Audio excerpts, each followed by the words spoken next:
네, 안녕하세요. 2019년 제2회 고등학교 졸업학력 검정고시 한국사 기출문제 해설 강의를 시작하겠습니다. 자, 1번부터 바로 볼게요. 다음 유물을 처음 제작했던 시대의 생활 모습으로 가장 적절한 것은, 자, 유물을 제작했던 시대라고 그랬어요.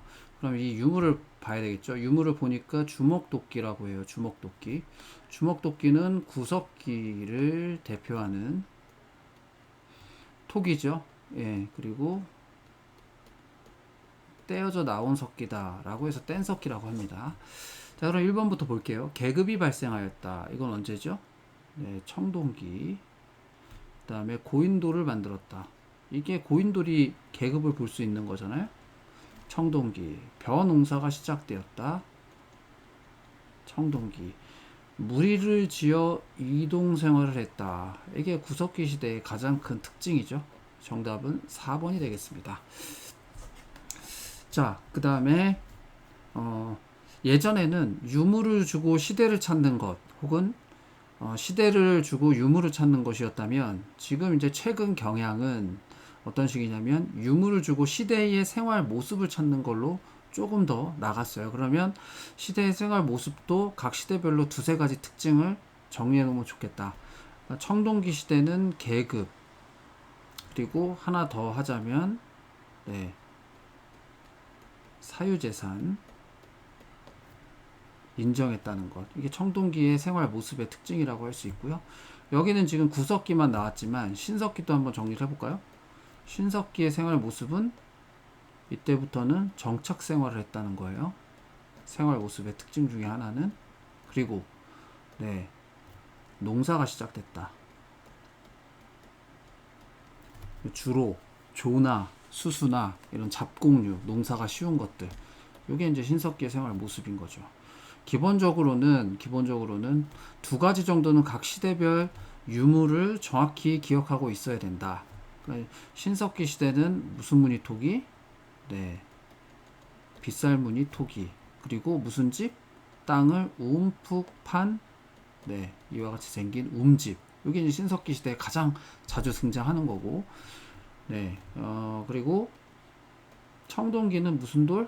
맞습니다. 고인돌.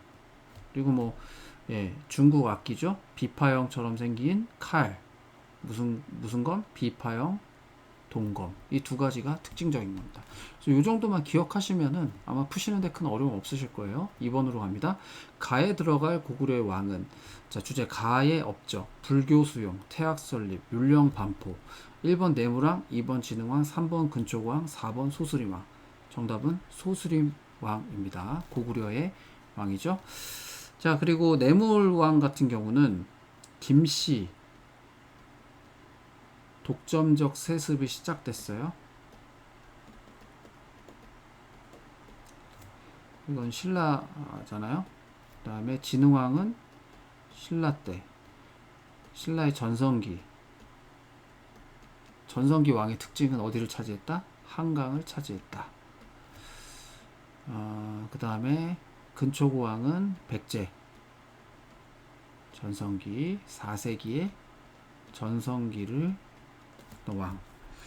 네, 근초고 왕의 업적도 많이 있어요. 해외 진출했다. 그리고 평양성을 공격했다. 그리고 네, 한강 유역을 차지했다. 뭐 이런 정도의 업적들도 기억하세요. 기본적으로는 왕은 전성기 왕의 업적을 묻는데, 이번 것도 사실은 이제 고구려 장수왕이나 광개토 대왕은 너무 많이 나왔거든요.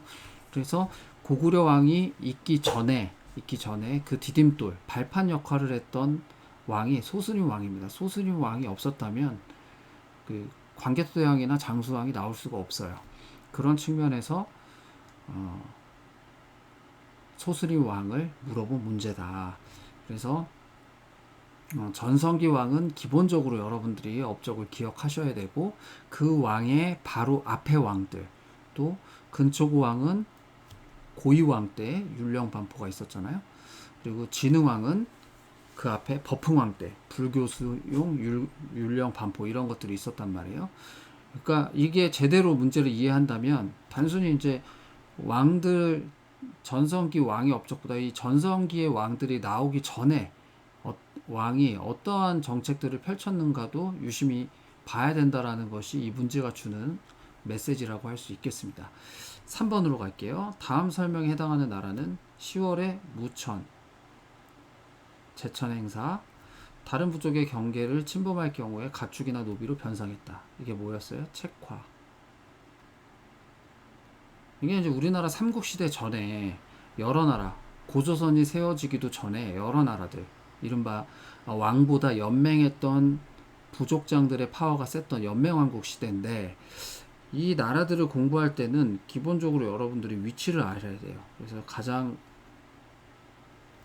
북쪽에 부여, 그리고 그 밑에 고구려, 고구려 밑에 옥저, 그리고 강원도 지방의 동해, 가장 남쪽에 삼안. 이 위치를 여러분들이 기억하셔야 되고요. 말씀드렸다시피 각 나라별로 두 가지 정도의 특징을 정확히 기억하시면 이러한 유형의 문제를 풀 수 있습니다. 왜? 박스 안에 주로 주어진 게 두 가지 정도예요. 그러니까 동해는 무천, 책화 기억하시면 되는 거예요. 그리고 옥저는 민며느리제, 독특한 결혼 풍속이죠.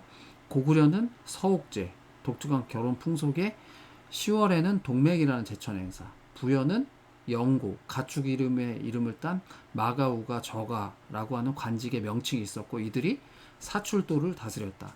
그리고 삼안에는 뭐가 있었다? 신성한 지역 소도가 있었다. 천군이 다스리는. 그래서 정치와 종교가 분리되어 있더라. 이런 특징들을 기억하시면 어느 문제가 나오더라도 요 연맹왕국에 해당되는 문제는 풀 수 있다. 근데 이게 공부해 놓으면 완전 남는 장사예요. 이거는 해마다 나오죠. 그리고 두 가지 특징 혹은 세 가지 특징만 여러분들이 명확히 기억한다면 어떻게 나와도 함정에 걸리지 않고 풀 수 있는 문제거든요. 그래서 의미가 있다. 자, 4번 문제로 갈게요. 자, 가에 들어갈 국가에 대한 설명으로 옳은 것. 7세기 후반 대조영 동모산 근처에 도읍을 정하여 뭐를 건국했다? 발해를 건국했죠. 이로써 한반도 남쪽의 신라와 더불어 남북국의 형세, 남국은 통일신라, 북국은 발해. 가에 들어갈 나라는 국가는 발해가 되겠죠. 자, 후삼국을 통일했다? 후삼국을 통일한 건 고려잖아요. 누가? 왕건에 의해서. 대마도를 토벌했다. 이건 누가 했어요? 조선의 세종. 한글만 만드신 게 아니에요. 군사적으로도 사군육직 개척이라든지 이종무 장군을 보내서 쓰시마섬을 정벌을 했다든지 이런 것도 있고요. 강화도로 천도했다. 이건 고려 때죠. 고려 때 몽골의 침입 때 강화도로 천도했습니다. 자, 고구려 계승의식을 표방했다. 이거는 발해와 관련된 문제가 나올 때마다 선생님이 고구려 계승의식은 아주 중요하다. 이거 자체를 물어보는 문제도 많이 나왔다. 그러면은 역으로 고구려를 계승했다는 게 10문제 중에 9문제 나온다면 계승하지 않았던 거 두 가지 있다고 그랬어요. 첫 번째, 삼성 육부의 영향을 받았습니다. 그래서 발해도 이 삼성 육부의 영향을 받아가지고 여기는 이제 이성 육부제도, 중대성, 삼성 육부인데 중대성, 선조성 뭐 이렇게 이름이 좀 달라요. 그리고 또 하나는 주작대로라는 거예요. 주작대로. 이것도 당나라의 영향을 받은 건데, 주작대로는 궁궐이 있잖아요. 그럼 궁궐 입구까지 커다란 길을 내요. 이 길의 이름이 주작대로란 말이죠. 이건 고구려를 계승하지 않은 근거야. 나머지는 다 고구려 계승 표방하고 있다고요. 그래서 아닌 것을 정확하게 알면 어떤 함정 문제가 나오더라도 풀 수 있다. 제일 중요한 건 발해는 고구려를 계승한 나라다 라는 것을 여러분들 머릿속에 꼭 넣으시고, 그럼 계승하지 않은 근거 있나? 교과서상으로는 두 가지 나와요. 삼성육부 영향받은 것, 당나라의 또 주작대로라고 하는 것, 장안성의 주작대로가 발해 상경성 터에 남아있다는 것. 나머지는 고구려를 계승했다라는 근거로 보시면 되겠습니다. 자, 5번으로 넘어가죠. 다음 설명에 해당하는 역사서는 고려 중기 김부식이 왕명을 받아 편찬한 것으로 현존하는 가장 오래된 역사서다. 가장 오래된 역사서. 고구려 백제 신라의 역사를 유교적 합리주의 사관, 따라 기전체로 서술했다. 1번 칠정산, 2번 삼국사기, 3번 목민심서, 4번 제왕후기. 정답은 3번입니다. 자, 칠정산이라고 하는 것은 조선의 세종 때, 괜히 만원짜리에 들어간 게 아니라고 그랬어. 세종 때 한성을 기준으로 역법, 다시 말하면 달력을 만들었다고. 기존에는 중국의 영향을 받은 달력을 쓰다가 조선 세종 때는 한성, 그러니까 우리가 기준이 된 달력을 만들었다는 거지. 그래서 우리만의 달력이 만들어지게 된 거예요. 큰 의미가 있죠. 자, 목민심서는 조선 후기 때 누가? 정약용이. 예, 잘못된 관리들이 정치를 잘 못하니까 정치를 잘하기 위해서 어떻게 해야 되는지에 대해서 쓴 책이고요. 제왕후기는 고려 후기 때 이승휴라는 인물이 쓴 책입니다. 제왕후기. 민족주의적인 어떤 역사를 보여주는 책이죠. 이런 거 왜 썼을까요? 고려 말에는 아시다시피 몽골이 침입했잖아요. 민족이 단결해야 될 필요성이 생겼죠. 그때 제일 좋은 게 이제 역사의 뿌리를 강조하는 거거든요. 우리가 하나다라는 메시지를 줄 수 있는 책이 역사책이잖아요.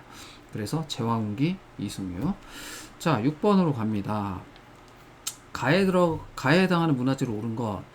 자, 역사 유물 카드. 경상북도 경주 통일 신라, 둥근 천장과 불상의 배치 등 수준 높은 신라인의 수학적 지식이 반영돼 유네스코 세계문화유산에 등재됐다. 이게 뭡니까? 석굴암이네요. 석굴암. 네. 아마 한 번쯤은 가보셨을 텐데, 가보면 정말, 야, 이게 인조석굴로 통일신라 시대 때 만들어졌다는 것이 대단한 수학적, 과학적 지식이 아니면 만들기 어렵다. 이런 생각 갖게 합니다. 자, 장군총은요. 장군총은 고구려의 무덤인데 이게 적석총이라고도 불러요. 왜냐하면 계단을 쌓아놓은 것 같은 형식이거든요. 이런 식이에요. 이렇게 케이크 같은 모양 있죠. 근데 이게 높이가 한 11m 정도. 그러니까 굉장히 큰 거지. 11m 정도 된다. 자, 그리고 칠지도는 좌측에 날이 3개, 우측에 날이 3개, 위에 하나. 그래서 꼭 7개의 가지처럼 생겼다라고 해서 붙여진 이름이 칠지도고, 어느 왕이? 자, 근초고 왕이 일본의 외왕에게 하사한 칼입니다. 하사한 칼. 무기를 줬어요. 충성해라 이 말이죠. 그런 의미가 있는 것입니다. 자, 그 다음에 임신서기석이라고 하는 것은 신라시대 때 젊은 청년 2명이 우리 공부 열심히 하자라고 해서 임신년에 약속한 것을 기록한 거예요. 이거는 유학을 보여주는 거죠. 유학을. 네. 질문 있나요? 잠시만요. 자, 다음은 7번 문제입니다. 7번 문제 같이 볼게요. 가에 해당하는 것은 고려 전기에는 대외 무역이 활발하게 이루어졌다. 이 시기 예성강 하구위에 뭐는 여러 나라 상인들이 드나드는 국제 무역항 번성하였다. 이들을 통해 고려가 서방 세계에 알려지게 되었다. 라고 했습니다. 이게 이제 고려 때 국제 무역항 하면 이제 세 글자가 딱 떠올라대. 벽, 란, 도적. 이 위치가 어디냐? 여기가 이제 개성이란 말이죠. 개성으로 가는 예성강이라고 하는 강이 흘러요. 여기 입구에 있는 게 병란도입니다. 병란도. 예성강 입구에. 그래서 정답은 1번이고요.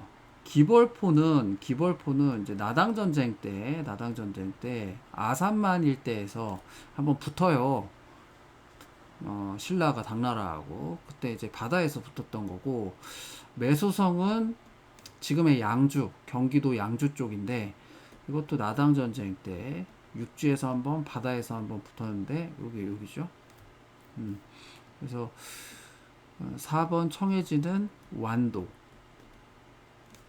의해서, 네, 장보고에 의해서 쓰여졌다, 만들어졌다. 그래서 신라의 인신매매범들을 좀 소탕하고, 장보고가 대사라는 호칭을 부여받잖아요. 그래서 지도상으로 보면 이렇게 있다고 쳐봅시다. 그러면은 여기가 매소성, 그리고 이쪽 바다 쪽이 기벌포, 여기가 매소성 이렇게 되고, 완도는 여기 있죠? 여기가 완도가 되겠다. 자, 고려 8번입니다. 고려 광종의 정책으로 옳은 것은, 광종 너무너무 중요하죠. 고려의 4명의 왕, 포킹 발음 조심하세요. 자, 그래서 이 4명의 왕 중에서 태조왕건, 4대 광종, 그 다음에 성종, 6대 성종, 그리고 공민왕. 광종의 업적은 기본적으로는 왕의 힘이 강화되는 쪽의 정책을 펼쳤습니다. 자, 그럼 1번부터 볼게요. 교정도감을 설치했다. 이건 이제 무신집권기에 최충원이라고 하는 집권 시기 때 설치된 거고요. 최고 권력기구로서. 수원 화성, 이건 이제 조선 후기 때 세븐킹 중에 조선 후기 왕이 있죠. 누굽니까? 정조죠. 조선 후기. 자, 노비양건법을 시행했다. 요게 바로 광종의 대표적인 업적이잖아요. 억울하게 노비된 사람을 살펴서 양민으로 되돌린다는 거예요. 양민으로 되돌리면 양민들은 세금을 냈으니까, 세금을 내면 국가재정이 튼튼해지고, 국가재정이 튼튼해지면 다양한 정책을 추진할 수 있게 되겠죠. 이거랑 비슷한 게 공민왕 때 어떤 게 있다고 했습니까? 똑같은 권문세족을 견제하기 위해서 전민, 변정, 도감 이라고 하는 것을 공민왕이 만들었잖아요. 똑같아요. 노비안건법이랑. 이것도 결국에는 국가재정 확충과 또 뭐 한 거예요? 그렇죠. 국가재정 확충과 왕권 강화. 이게 맞물려 있어요. 재정이 강화되면서. 자, 4번 독서 상품과를 실시했다. 이건 이제 신라 때, 무슨 왕 때? 원성왕 때. 유교 경전을 읽어서 상품, 주품, 중품, 하품으로 나눠갖고, 잘 읽은 사람은 관직을 주자. 취지는 좋았는데 이제 골품제 때문에 사실 실시하였다라고 했는데 이거는 이제 틀린 거예요. 실시된 적은 없어요. 네, 독서 상품과를 제안했죠. 근데 골품제 때문에 제대로 반영은 안 됐습니다. 자, 9번입니다. 가에 들어갈 내용으로 적절한 것은, 임진왜란 이후에 나타난 변화에 대해 말해볼까요? 임진왜란 이후에요. 임진왜란 이후. 자, 일본에서는 에도 막부가 성립되었어요. 이번에 서희의 단판으로 강동육주를 획득했어요. 최윤덕과 김종서가 사군육지를 개척했어요. 중국에서는 원이 멸망하고 명이 건국됐어요. 정답은 이제 1번입니다.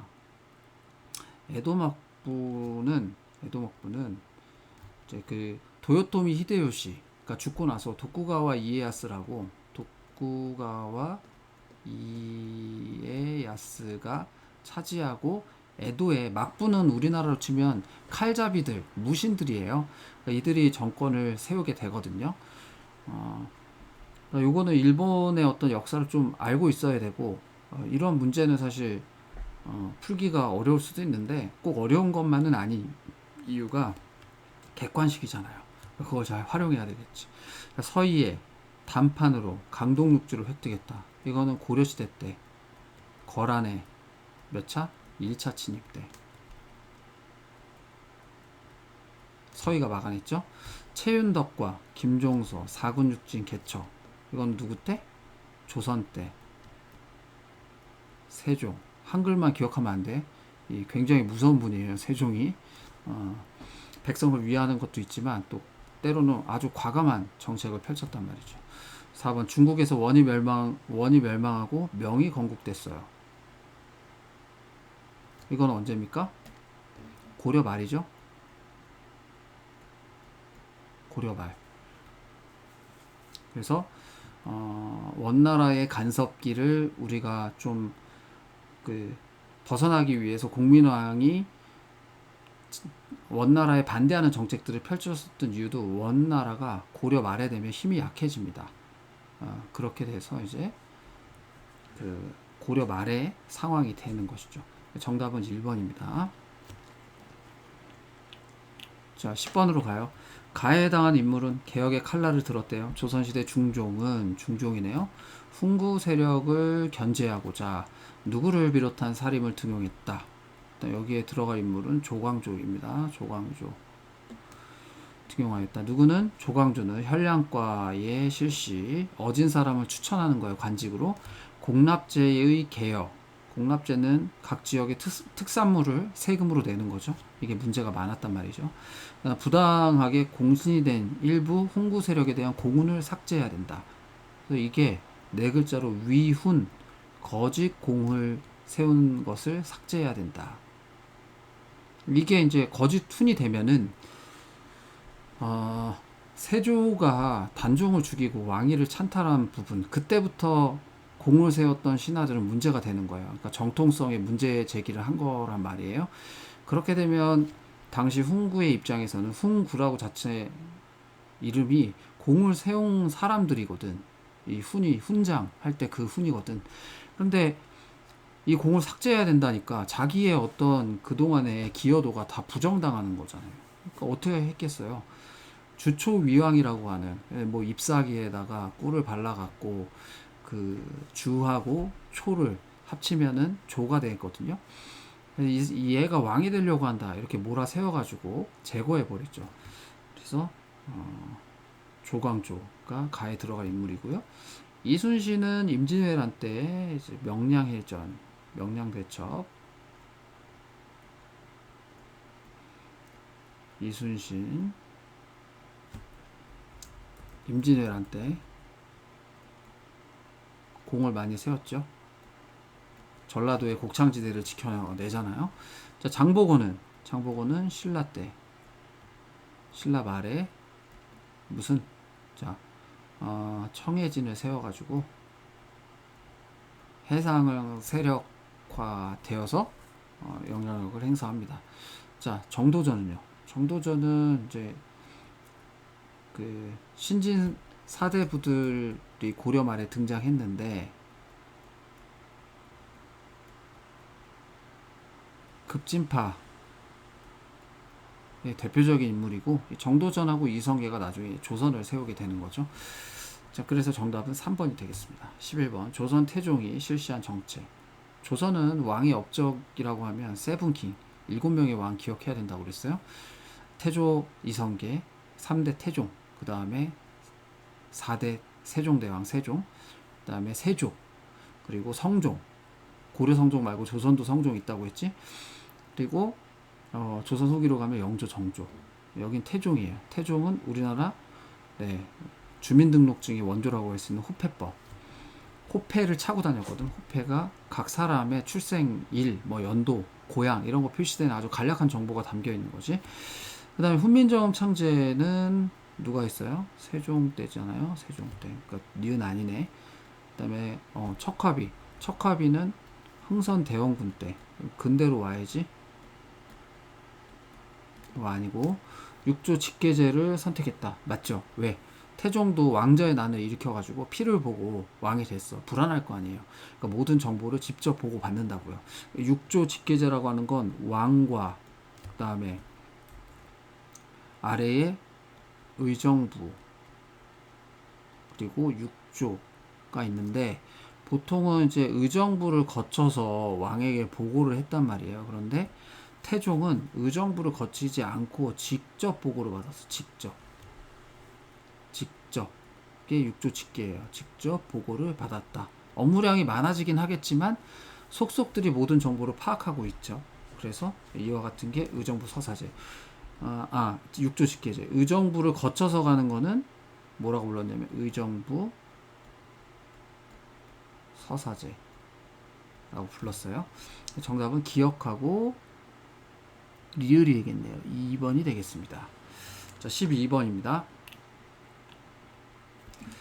가에 해당하는 것은 가에 대해 알려주세요. 공납의 폐단을 극복하고자. 공납은 특산물로 내는 세금인데 강해군 때 경기도에서 처음 실시된 제도입니다. 그동안 집집마다 토산물을 부과하던 공물납부 방식을 바꾸어 토지 결수를 기준으로 미국, 면포, 동전 등으로 납부하게 했다. 이게 바로 대동법이죠. 조선 후기 때 세금을 개편하기 위한 방법들은 해마다 시험 문제에 나옵니다. 먼저 이제 영정법 같은 경우는 전세가 그 세종 때 공법을 시행했는데 이 공법이 토지의 비옥도에 따라서 6등급, 전분 6등법, 그리고 풍년이냐 흉년이냐에 따라서 연분, 구등법 9등급으로 나눠요. 그렇게 이제 세금을 부과했는데 사람들이 최저세율을 내더라는 거죠. 그래서 아예 최저세율을 1결당 4에서 6두 정도로 고정을 시키자. 영원히. 이제 이게 영정법인 거고요. 균역법 같은 경우에는 이제 그 몸으로 내는 세금 중에 군역이 있어요. 근데 군역을 가지 않고 군포를 냅니다. 군포를 납부하게 됐어요. 근데 이 납부를 어떻게 하느냐? 계속 납부를 시키는 거예요. 냈는데 또 내게 하고. 이게 이제 납부에 대한 부담이 높아지니까 이걸 줄여준 거예요. 원래는 2필씩 냈는데 이걸 한 필만 내라고 줄여준 거예요. 언제? 영조 때 줄여줬어요. 근데 줄여줬는데 부족분이 생기잖아요. 50%나. 그래서 뭐 결세라든지 선무 군관포 이와 같은 것들로 보충을 했다 정도 기억하시면 되겠고요. 대동법은 여기 나왔네요. 그래서 1결당 12두를 걷어요. 쌀로. 그래서 이 쌀 거둔 것을 누구에게 줍니까? 공인에게 줍니다. 그럼 공인이 특산물을, 곡물을 해당 지역에서 직접 납부를 해요. 그러니까 이 공인의 등장으로 상품 경제가 발달하게 되죠. 왜? 경쟁이 될 거 아니에요. 기왕이면 자기 지역의 물품을 판매하면 되니까. 그리고 과전법은 신진 4대부의 조선 건국 직전에 어떤 경제 기반을 마련하기 위해서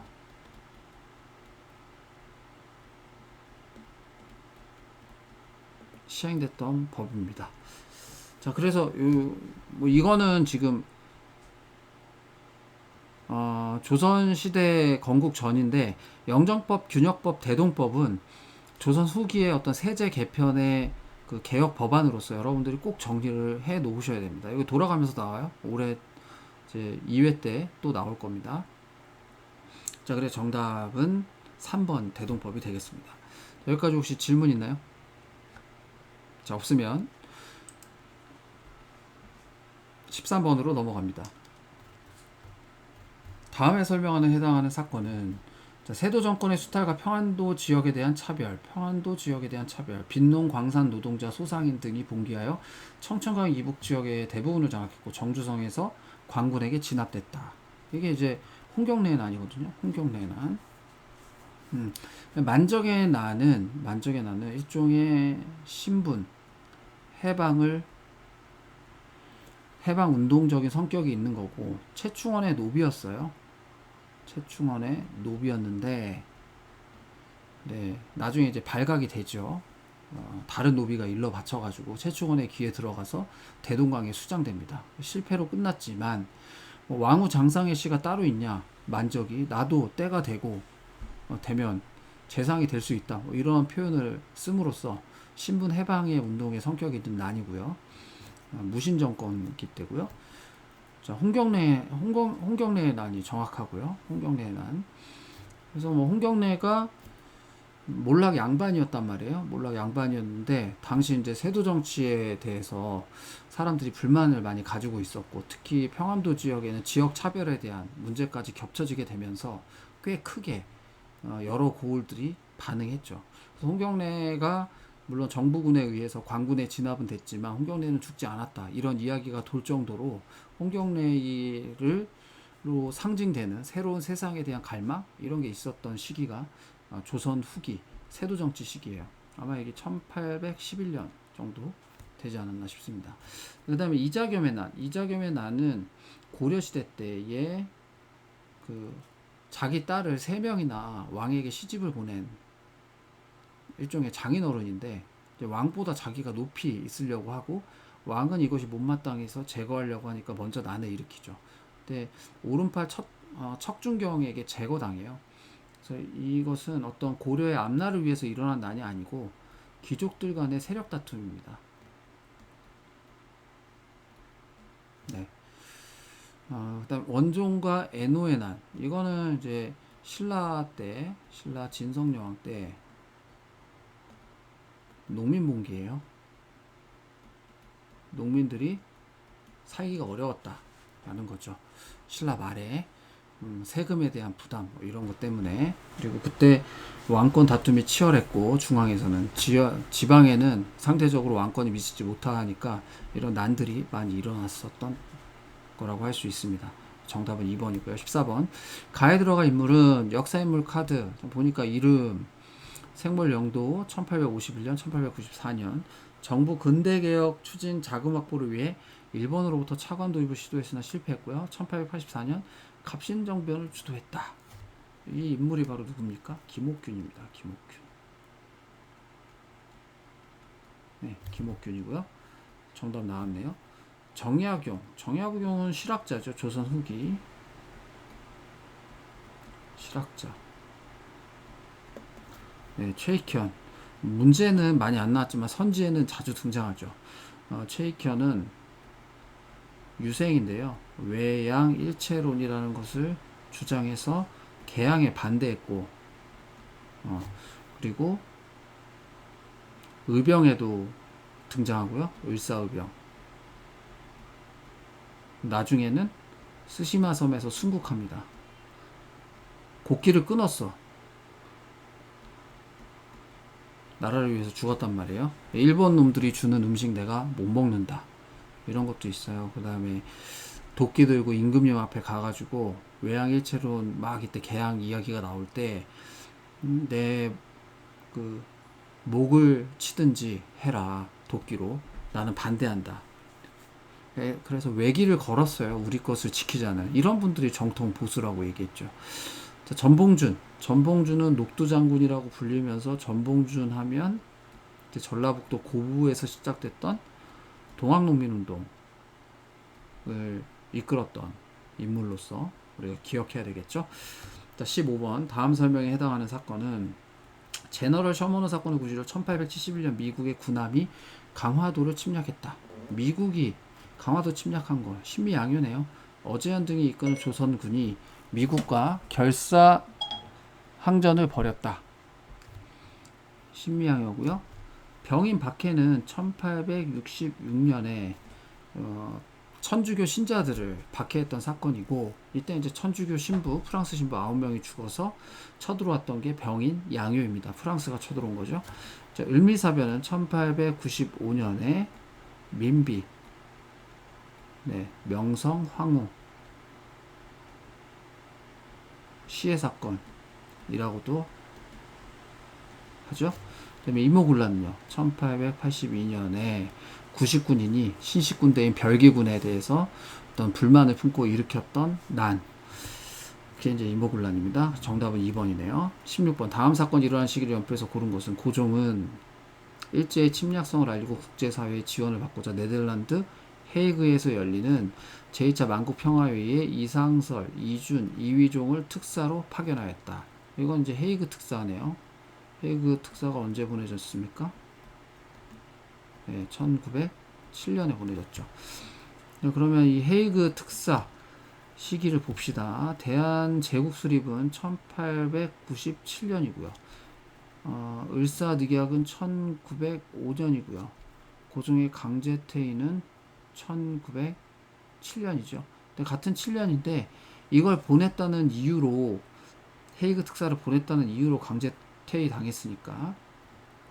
자, 그 다음에 이걸 안 했네.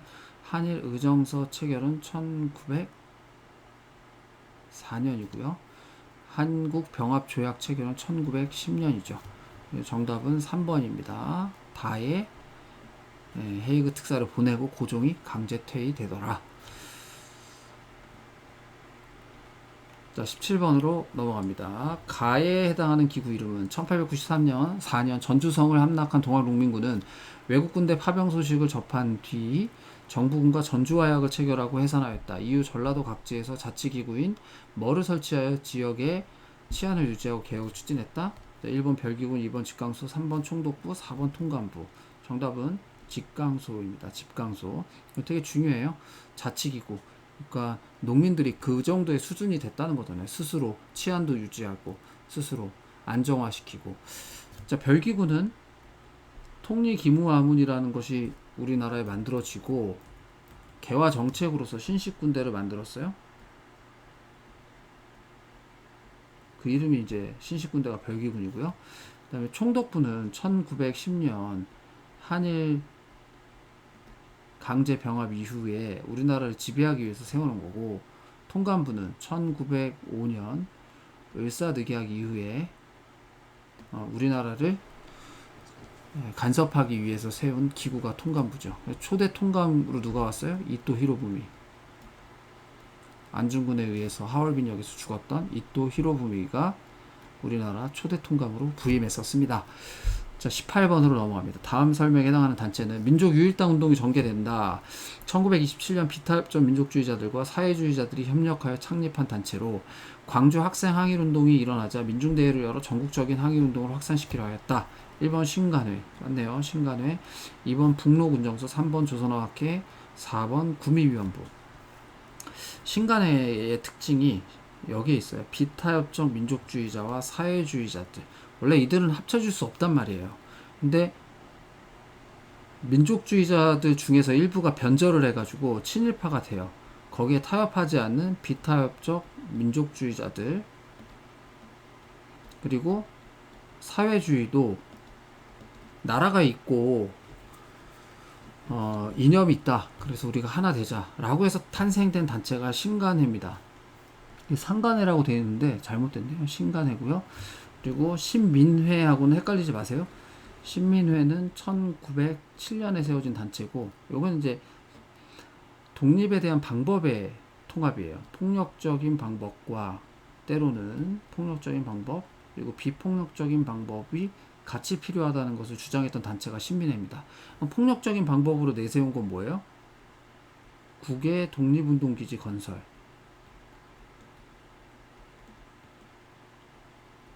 어디에?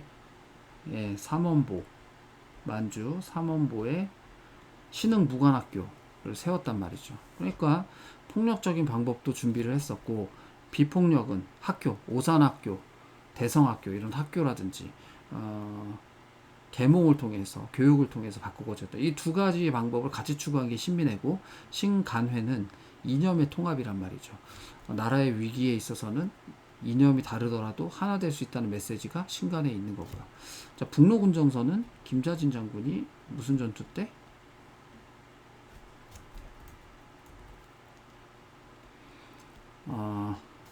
청산리 대첩 때.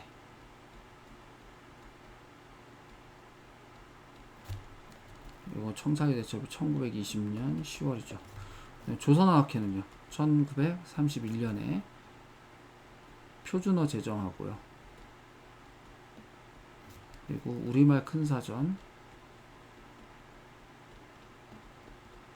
편찬을 시작하죠.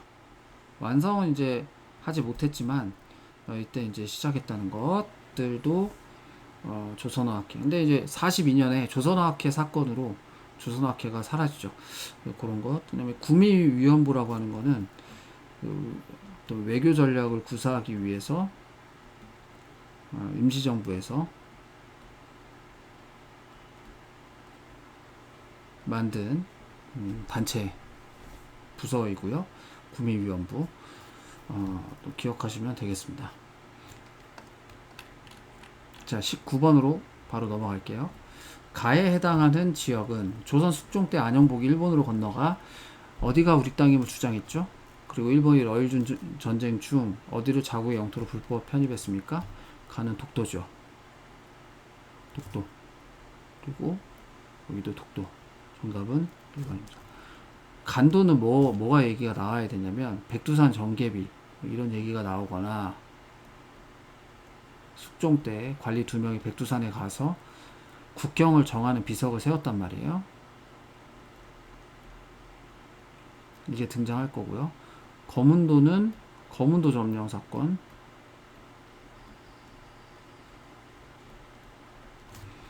(1885년부터) 1887년 한 3년 동안. 제주도는 제주 4.3 사건, 현대사에서 뭐 이런 정치적 사건.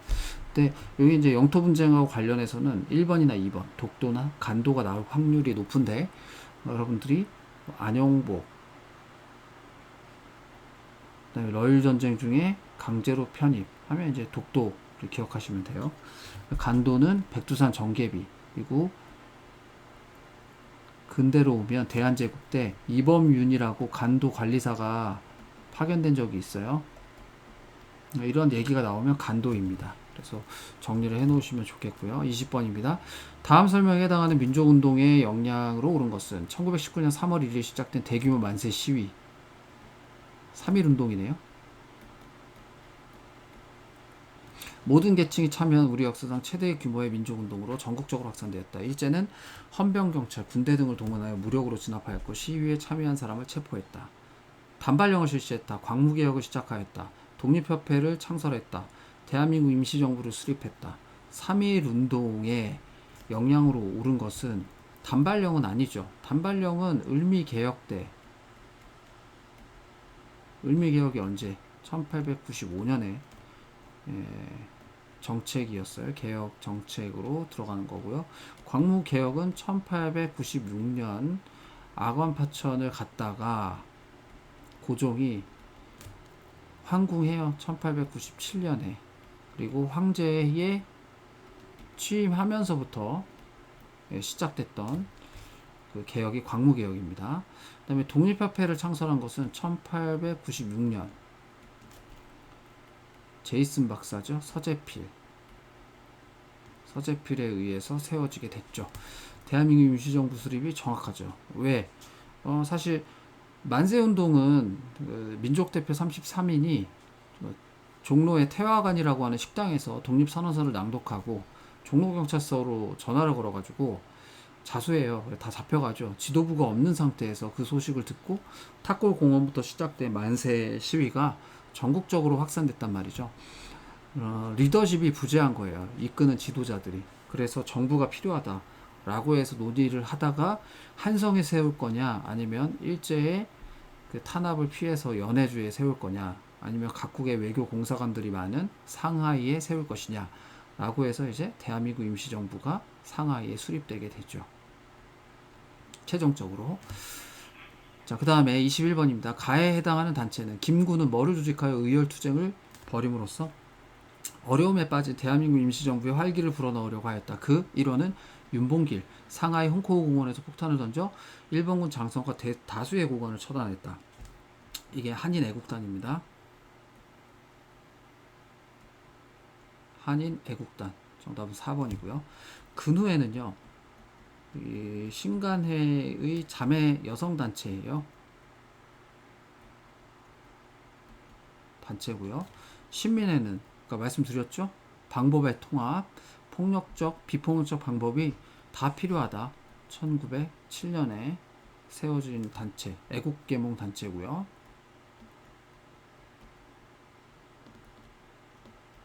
그 다음에 조선형평사는 1927년에 진주에서 만들어졌는데, 이게 주도가 됐던 세력이 백정이에요.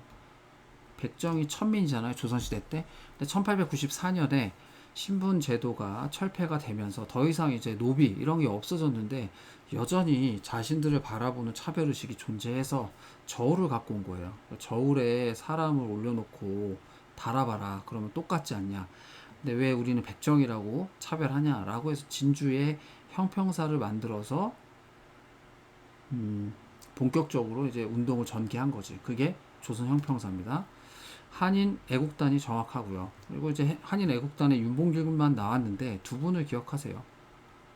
이봉창이 천황 폭살, 일왕 폭살 의거를 마차에다가 폭탄을 심어서 폭발시키려고 했었고요. 윤봉길은 위에 박스에 설명이 되어져 있습니다.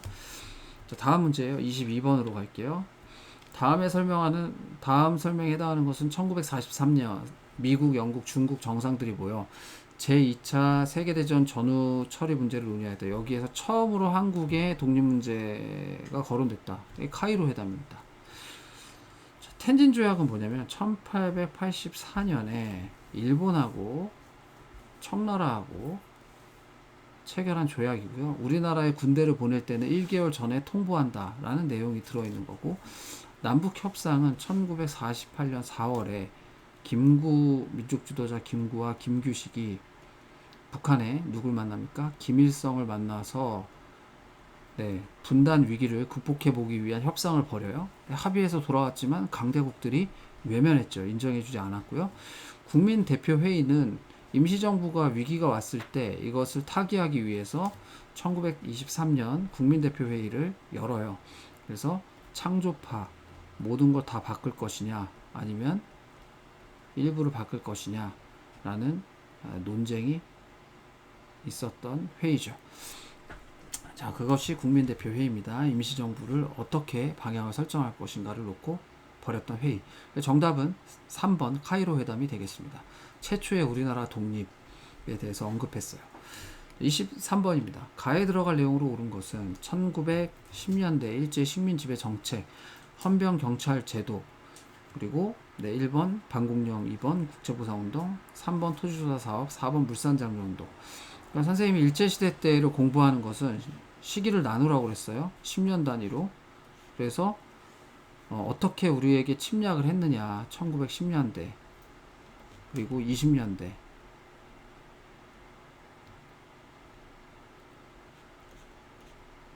먼저 이제 정치적으로만 보면 무단통치 시기고, 그래서 경찰이 아니라 헌병이 치안을 담당했다라고 했어요. 그 다음에 경제는 땅 뺏기, 토지조사 사업 있었다라고 했죠. 20년대 때는 문화통치, 그리고 경제적으로는 쌀, 산미, 증식계획. 여기에 지금 헌병 경찰 제도는 무단통치에 해당하는 거고, 그러면은 경제적으로는 여기 보면 토지조사 사업이 있잖아요. 그래서 일제의 식민지 지배 정책은 어떻게 침략을 당했느냐, 우리가 그 관점에서 여러분들이 찾으셔야 된다. 10년 단위로 끊어서. 요거랑 또 잘 나오는 게 10년대 때 회사령을 허가제로 했다가 20년대 때는 경제 부분에서 회사령을 신고로 바꿨다 라는 부분도 계속 선생님이 강조했습니다. 반공령은요 1890년대에 함경도 지방에 쌀이 일본으로 나가는 것을 막기 위한 명령이었는데, 이때 이제 1개월 전에 통보를 안 했다고 해서 우리가 배상도 하고 결국엔 거둬들였던 내용이고요. 국제보상 운동이라고 하는 것은 우리나라의 빚을 국민들이 자발적으로 갚으려고 했던 운동입니다. 자, 그리고 물산장려 운동은 1920년대에 조선 사람 조선 것으로,